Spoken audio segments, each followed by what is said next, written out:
Que a graça de Deus inunde a sua vida e o seu lar. O texto de hoje está baseado em Esdras, no capítulo de número 10, nos versículos de 1 a 5. E o tema da nossa mensagem será Ainda há esperança. Vamos ler o texto do Senhor.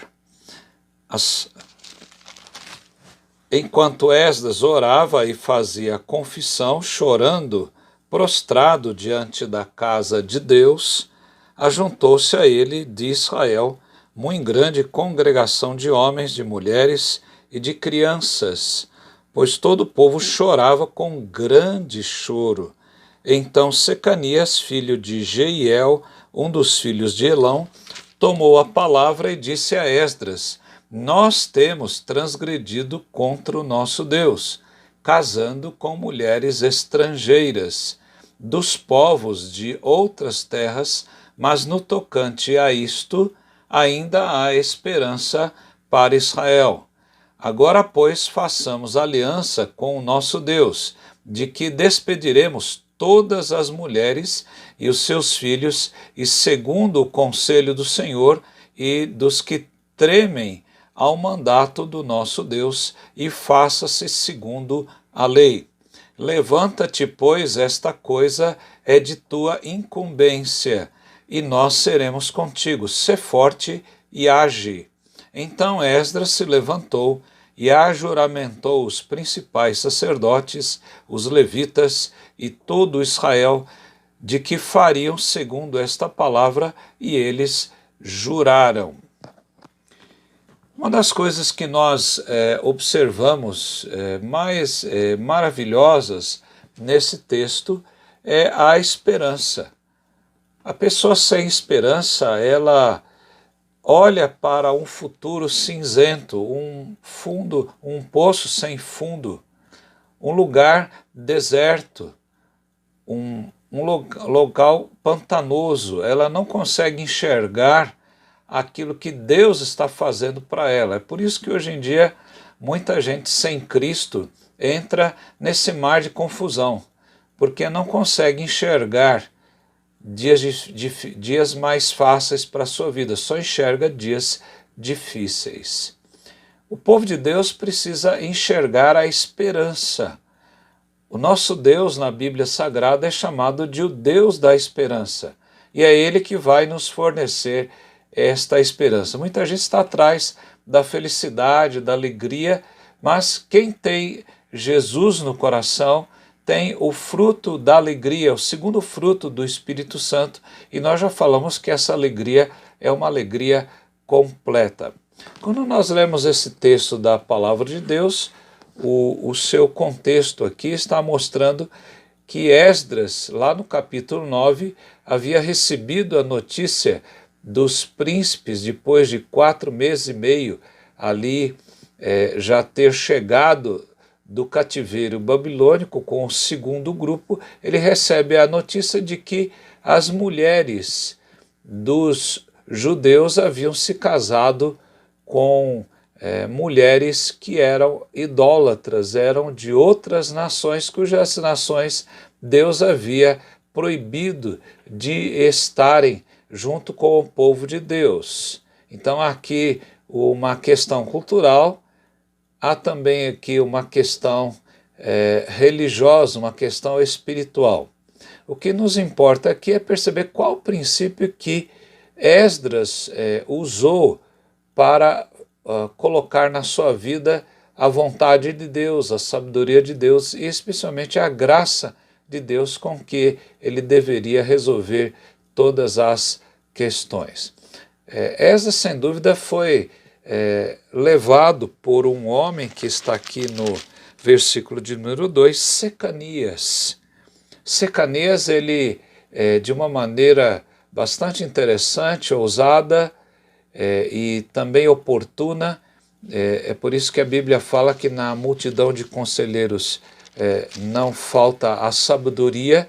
Então é importante nós não tomarmos decisões sozinhos, nós ouvirmos os nossos pares, os nossos familiares, se estamos numa reunião de igreja, a liderança, se estamos numa reunião familiar, ouvimos o que as pessoas por vezes estão pensando sobre determinada questão, é lógico que não vamos pedir às crianças para dar opiniões sobre algumas coisas que são dos adultos, né?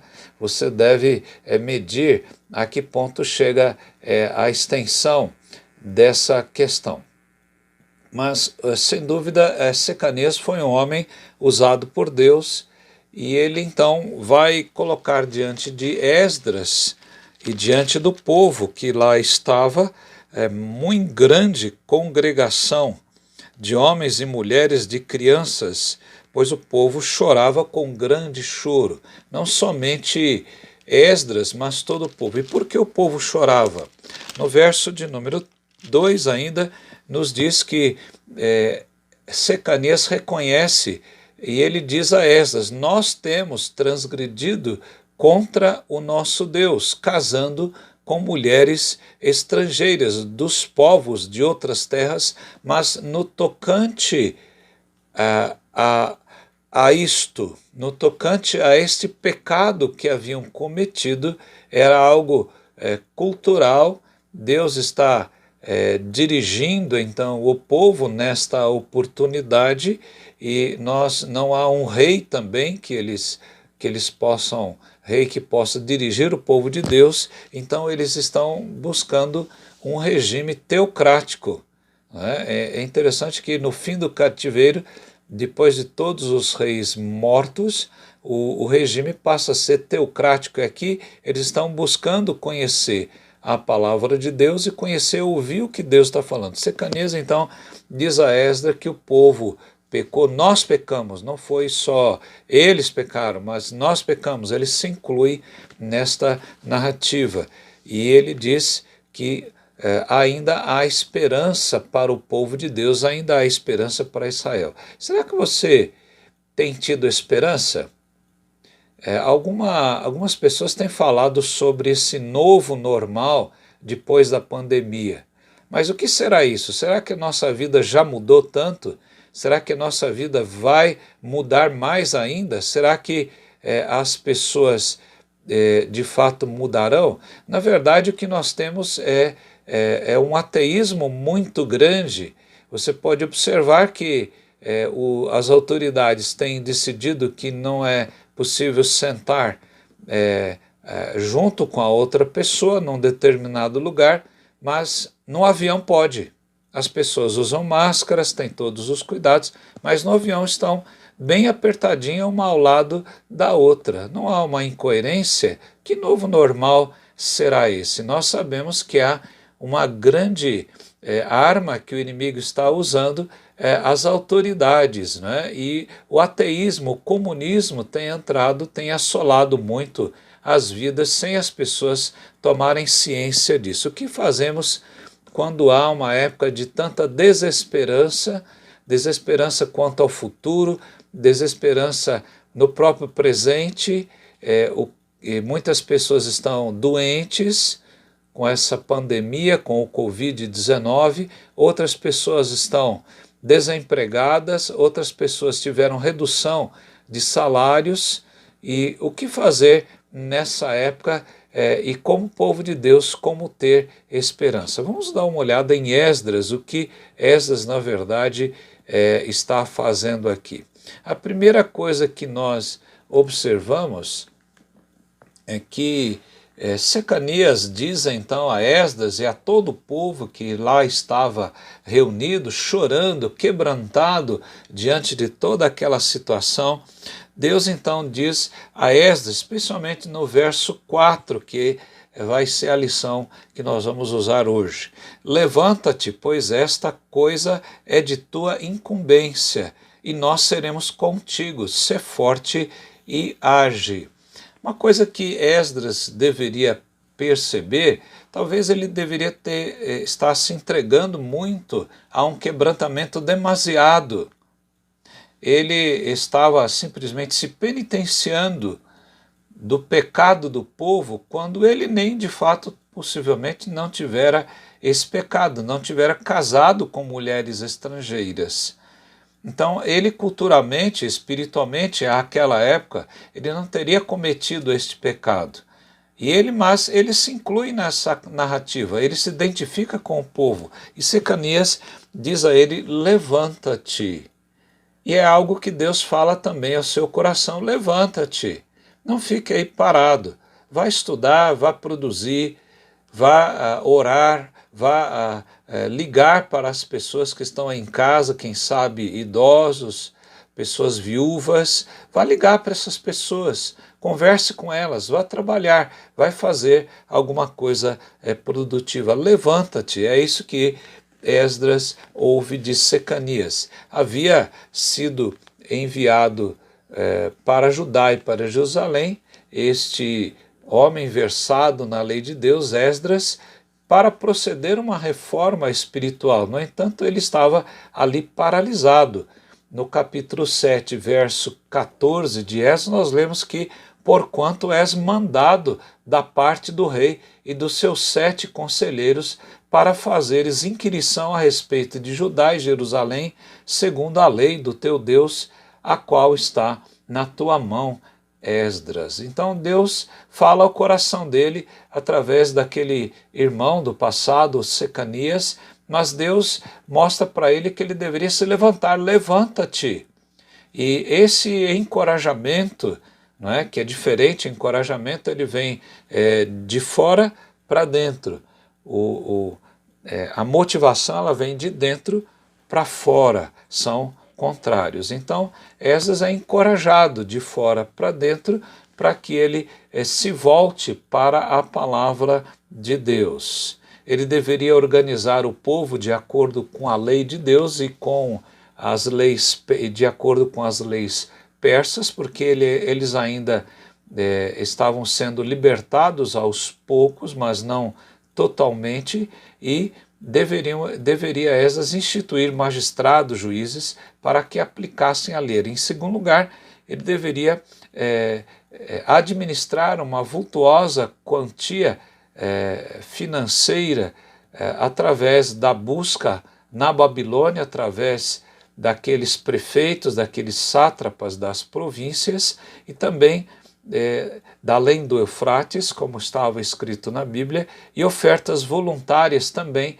doadas de todo o povo de Deus. O que nós observamos é que toda essa quantia deveria ser aplicada na obra de Deus. Então não era para ele ficar quebrantado continuamente, era para ele se quebrantar para ouvir Deus falar e aplicar a obra de Deus, para que o povo de Deus tivesse esperança e ficasse livre do juízo do Senhor. A segunda coisa que nós lemos nesse texto, além de Secanias dizer a ele: levanta-te, ele diz também: seja forte, ou ser forte, como está no texto.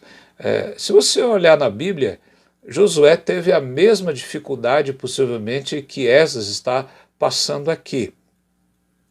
Deus chama Josué para substituir o grande líder que era Moisés, e lá no capítulo 1 de Josué, no verso 9, diz: não te mandei eu, sê forte e corajoso, não temas, nem te espantes, porque o Senhor teu Deus é contigo, por onde quer que andares. Olhe também Isaías no capítulo 41, no verso 6, quando Deus faz um chamado ao nosso próximo, um chamado para motivá-lo. E Deus então fala a Isaías: um ao outro ajudou, e ao seu próximo disse: sê forte. Então, ser forte é uma palavra de encorajamento muito boa e nós podemos usar. Veja que com toda a mudança pessoal recobrada, Neemias agora vai sair daquele ostracismo, naquele lugar comum, e vai promover e vai continuar as reformas e as mudanças na vida comunitária e pessoal do povo de Deus, voltando à palavra pura que sai da boca de Deus, como disse João Calvino, o grande reformador.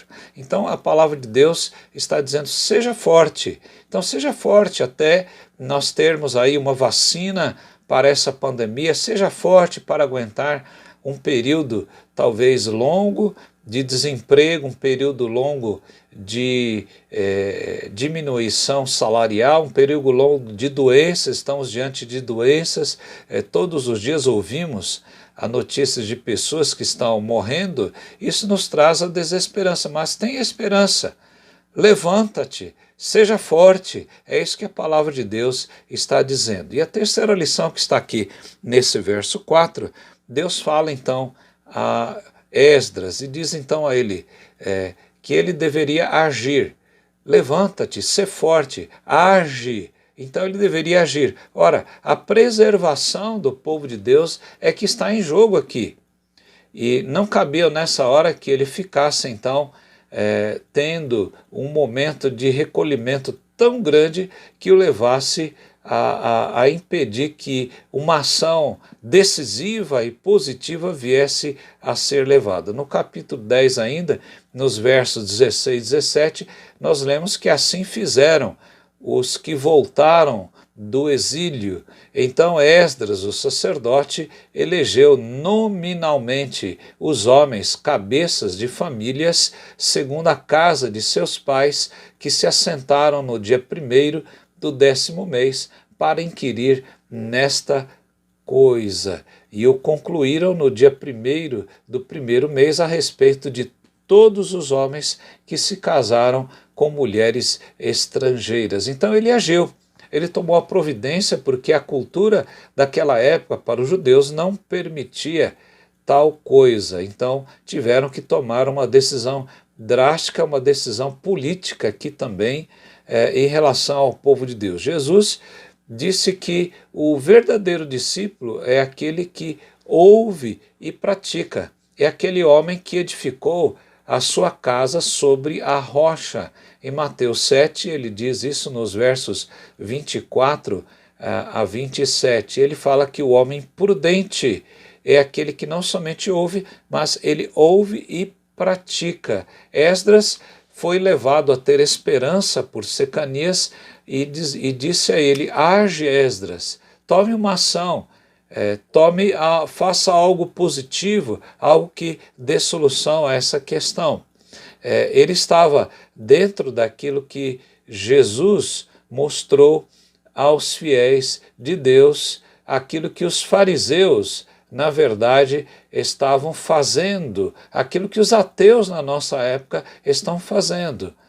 O texto de Mateus 23, 34, Jesus está falando com os fariseus, é aquele longo texto chamado Ais, né? Ai de vós, escriba e fariseu, né?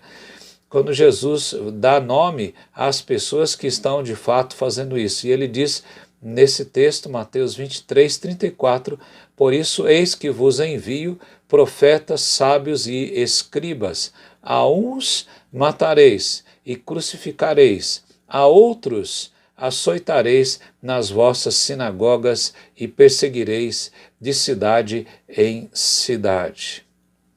Deus, irmãos, quer nos dar esperança. Deus é o Deus de esperança. E ainda há esperança para Israel, ainda há esperança para o povo de Deus. Por isso, não fique na rede, não fique enclausurado no seu coração, na sua vida. Os mais idosos, sem dúvida, dentro do possível, devem ficar em casa, evitar aglomerações e outras coisas. Mas aqueles que estão com disposição, com boa saúde, podem exatamente trabalhar. Ainda há esperança para Israel.